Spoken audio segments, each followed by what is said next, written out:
pero que los fiscales podían usar cualquier testimonio que diera si con eso conseguían encerrar a Mill de por vida. Hank dijo que esa era exactamente la recomendación que iba a hacer y que se encargaría de que toda comunicación pasara por canales legales para que mi marido nunca tuviera que volver a ver a su padre. Cuando colgaron, mi marido se sentó a mi lado en el sofá y hundió la cabeza entre las manos. No dije nada, solo puse mi mano en su espalda mientras procesaba lo que significaba realmente la colaboración de su padre, que había sabido de bebés asesinadas toda su vida adulta y había callado hasta que le convino salvarse él. A la mañana siguiente, mi marido empezó a organizar lo de nuestra casa real, ya que yo aún no podía volver. Llamó a un cerrajero para cambiar todas las cerraduras de puertas y ventanas. Contrató a una empresa de seguridad para instalar cámaras y sensores de movimiento en toda la propiedad, y contrató un servicio de limpieza para arreglar los destrozos del allanamiento, el marco de la puerta roto, las cosas tiradas, el desastre general que había dejado la investigación policial. Gestionó todo por teléfono desde la cocina del primo,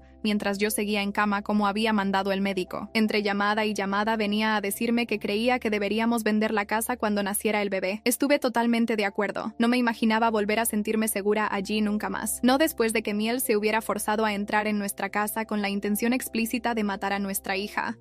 Aquella casa se suponía que sería el lugar donde construiríamos nuestra familia, donde nuestras hijas crecerían, pero ahora solo se sentía como la escena de un crimen. Mi marido dijo que hablaría con un agente inmobiliario en cuanto las cosas se calmaran, pero por ahora las mejoras de seguridad eran necesarias para proteger la propiedad y nuestras pertenencias, aunque ya no viviéramos allí. 3 días después de la invasión a la casa, me desperté en casa del primo con unos calambres que se sentían distintos a las molestias habituales del embarazo. Intenté ignorarlos y volver a dormir, pero 1 hora después los calambres se convirtieron en contracciones de verdad.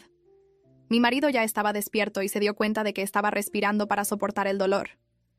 Cronometró las contracciones durante 20 minutos y, al ver que seguían regulares cada 7 minutos, llamó a la línea de emergencias de la doctora Luna. Ella nos dijo que fuéramos inmediatamente al hospital porque, con 36 semanas, el bebé era lo suficientemente prematuro como para necesitar monitoreo, pero también lo bastante desarrollado como para estar sano si el parto seguía adelante. El trayecto al hospital fue surrealista. Mi marido agarraba el volante con demasiada fuerza mientras yo me concentraba en respirar y en no entrar en pánico por tener al bebé 4 semanas antes de la fecha prevista. La doctora Luna nos recibió en la unidad de partos y me examinó de inmediato.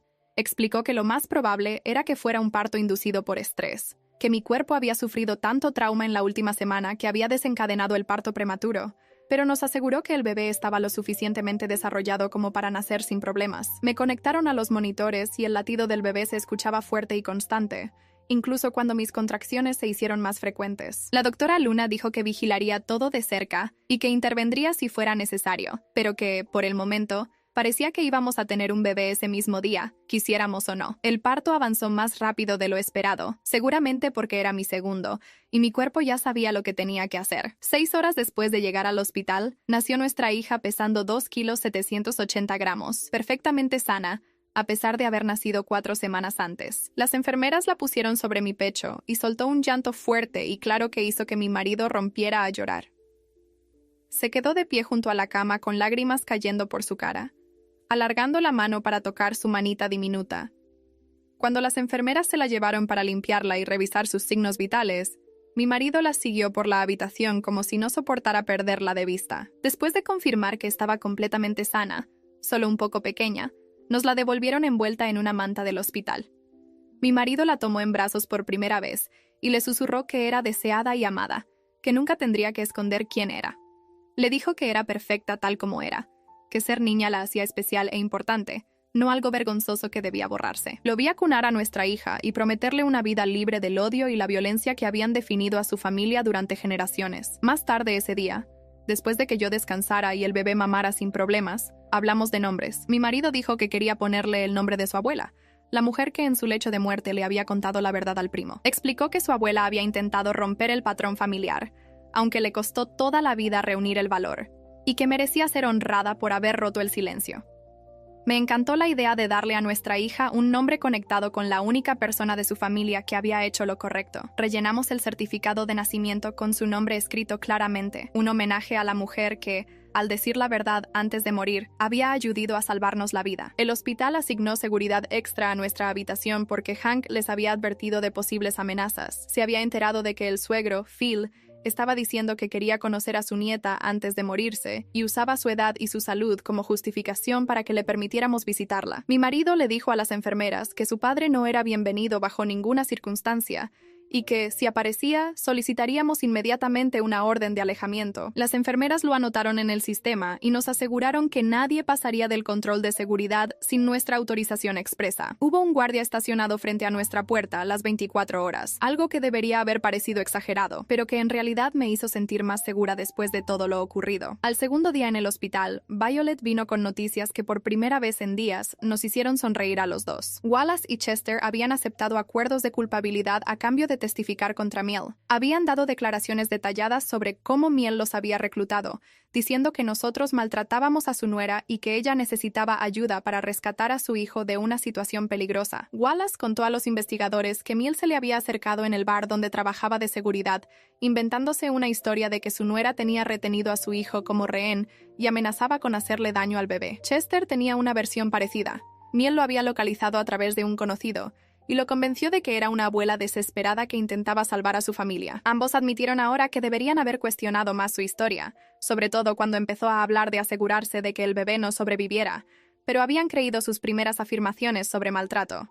Violet explicó que sus testimonios serían cruciales porque demostraban la premeditación de Miel y sus declaraciones explícitas sobre la intención de dañar al bebé. Los acuerdos significaban que Wallace y Chester cumplirían condenas reducidas por invasión de domicilio y conspiración, probablemente entre 8 y 10 años cada uno, según sus antecedentes, pero serían delincuentes condenados con penas significativas de prisión. Más importante aún, su colaboración aportaba a la fiscalía pruebas adicionales de que Miel había planeado el ataque con cuidado, reclutando ayuda y mintiendo sobre sus motivaciones para conseguir que la ayudaran a entrar en nuestra casa. Violet dijo que Hank estaba convencido de que sus testimonios, junto con mi grabación, harían prácticamente segura la condena de Miel y que el historial de violencia familiar impulsaría la petición de la pena máxima. Nos dieron el alta después de 3 días con una niña sana que había superado todos los controles a pesar de ser prematura. El primo nos recogió y nos llevó de vuelta a su casa, donde nuestra hija mayor esperaba para conocer a su hermanita. Se había quedado con la mujer del primo durante el parto y le habían explicado que el bebé había llegado antes, pero que estaba perfectamente. Nuestra hija mayor se acercó al portabebés con cuidado, los ojos muy abiertos de fascinación ante el bebé diminuto que dormía dentro. Hizo 100 preguntas. ¿Cuándo su hermana sería lo bastante grande para jugar? ¿Si podía sostenerla? ¿Por qué era tan pequeña?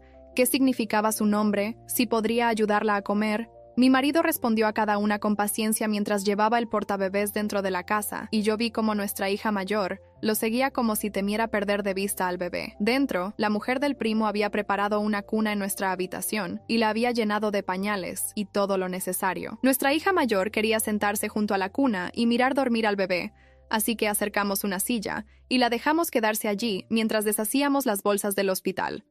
No paraba de alargar la mano para tocar la manita de su hermana, susurrando que iba a ser la mejor hermana mayor del mundo y que le enseñaría todo lo importante. Verlas juntas me hizo llorar. Pensar en lo cerca que habíamos estado de perder esto, en cómo Miel había intentado evitar precisamente este momento.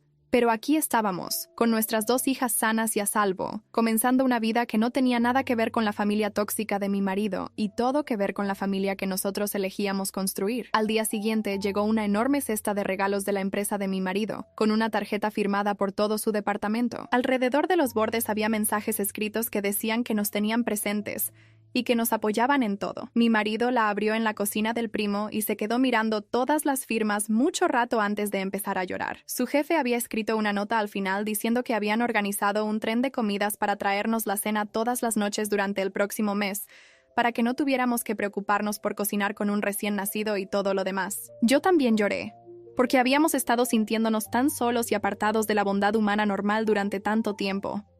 Resultaba extraño que personas a las que apenas conocíamos fueran más amables con nosotros que la propia familia de mi marido.